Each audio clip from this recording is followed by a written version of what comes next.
Hey guys, we're back at RAMA again, and this bike has been a regular here. I've seen it last few years. How long have you had this one? Probably about 5 years now. 5 years. I think. Yeah. It's a really cool piece. What you have here is a H2750. Is that correct? Correct. 1972 with a 55 Norton featherbed frame. You hear what he said? 55 Norton featherbed. This is All hand built from the 70s. I got. Let me get while you're taking a video here. I got all kinds of. This is considered to be one of the best handling British frames from the 70s era, the Norton featherbed. They used to make the Tritons, which was a Triumph engine in a Norton, because the Norton frame was considered a cut-up. But this is a 3-cylinder, 2-stroke 750, all handmade motor mounts, completely fabricated in there. Look at the exhaust system on it. It's got this wild up-pipe system that goes around to the back. I had all kinds of interest. Hey, what are you going to buy? Yeah. What are you can get for 10 that you can get for 20? Nothing. Yeah, right. Anyway, I got all kinds of literature, all hand drawing pictures. You know, when it was built, the discs were all hand built. Wow. And like I said, was the guy an engineer that built it? He must have been an engineer. There's all kinds of receipts and drawings. Yeah, for sure. And then he's got receipts. I don't know what the receipts are. I got a couple books. Did it have the exhaust on it when you got it? It did. It did. Looks like there was a lot of hand fabrication work there. I mean, yeah. So all the motor mounts were all hand built. Spec 2 did the exhaust. Yeah, that's but all the aluminum parts, including the disc, so are all that's hand especially built. Fabricated spacers and brackets and a lot of hand fabrication on here. Kim tab wheels. You know, it's pretty unique. The whole bike's. Wow, look at that, huh? Hand built. That's really cool. And even the oil tank underneath the gas tank, you could hardly see it. Oil injected. Wow, that's the oil tank? Yeah. You don't even notice it. What is it made out of? Is that a composite material? I don't know. Some kind of composite. I don't know if it was hand built or what. I would guess it would have to be. Where would you find one that fit on the Triton tank? You know? Is this the original Triton front end? This is the road handler 4. Look at the brake on it. That thing is massive. Yeah. It's like something you see on a mule. You know?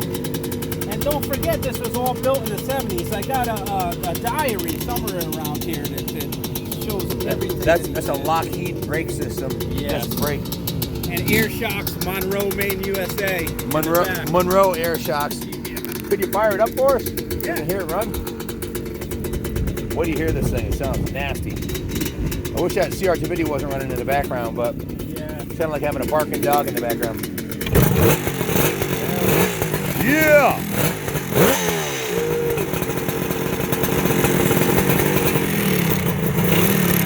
Sounds awesome. Purrs like a kitten, huh? Purrs like a kitten. Yeah, she does. Nice And machine. it's got a real, even though it doesn't look like, it's a real Dunstall aluminum tank. Wow. That's and an aluminum. The craftsmanship underneath this thing, if I took it off, it's got all aircraft fittings for the quick release you see over here. For the tank? For the tank. Very cool. They're aircraft, so Wow. this thing comes right off, and all the electronics are nice and neat underneath. It's really, really cool. So you didn't build it, but you finished it, right? I finished. I did a ton of work to it. What happened? Did the guy pass away or something? Or He did, and his brother got it. Yep. And his brother lived in, I think, Georgia, and he delivered it in Connecticut. He had it on eBay, and he delivered it in Connecticut. His parents lived in Newtown. Yep. So that sold me. He said he'd deliver it for nothing. So I said, you know what, I got to take it. And it didn't run. You know, I took the cylinders off, I took the carbs off and rebuilt all that. Chain, all kinds of stuff. Tires. You know, I took a gamble and it paid off. The fabrication work here on to put the brake system on the same side of the chain is really awesome. That's something you just don't. Looks like a factory race bike. I hear you. And this is a rear brake. On the 72 motors, you could shift it either side, you know. But he has it on the right side, and this is obviously the rear brake. Just a fantastic piece. I've seen it at the last few events, and I was looking forward to doing a video of it for the my YouTube friends and sharing this thing with the world, because it's really a unique, rare piece that I know the H2 motors are super popular, so isn't this frame, and to combine the two into a retro cafe racer is just awesome. Yeah, really well it done. still needs a little work. I got a couple of little leaks. The aluminum, the must have a couple little holes. It's the paint. You can push it in. It's kind of soft. But I got to do a little bit of work this winter. Projects like this are never really done anyways, are they? No. You're always changing stuff, painting it, tuning it. Yeah. Very nice. Well, thank you for sharing this with us today. I appreciate it. Very cool piece. This shows the original H2750. This is what it looked like originally, and very pedestrian look compared to what you've got here. So yeah, and again, the frame again is, what is it again? A 1955 Norton featherbed. 1955 Norton featherbed with a 1970. Yeah, it's quite a unique combination because it was the best handling frame back when, and it's the fastest motor back when too. So And the best power to weight ratio of any engine from that period, also, yeah, right? Yeah, Because these two-strokes are pretty light. Yeah. It's basically three 250cc two-stroke motocross engines bolted together, pretty much, right? Yeah. Yeah.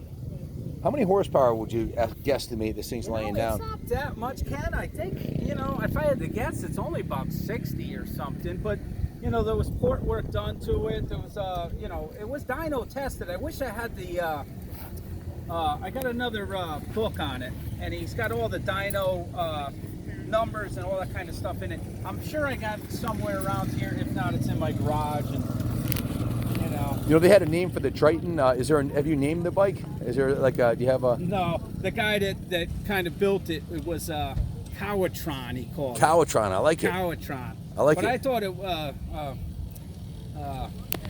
Norasaki would be better. So it's a Kawatron Norasaki. Okay.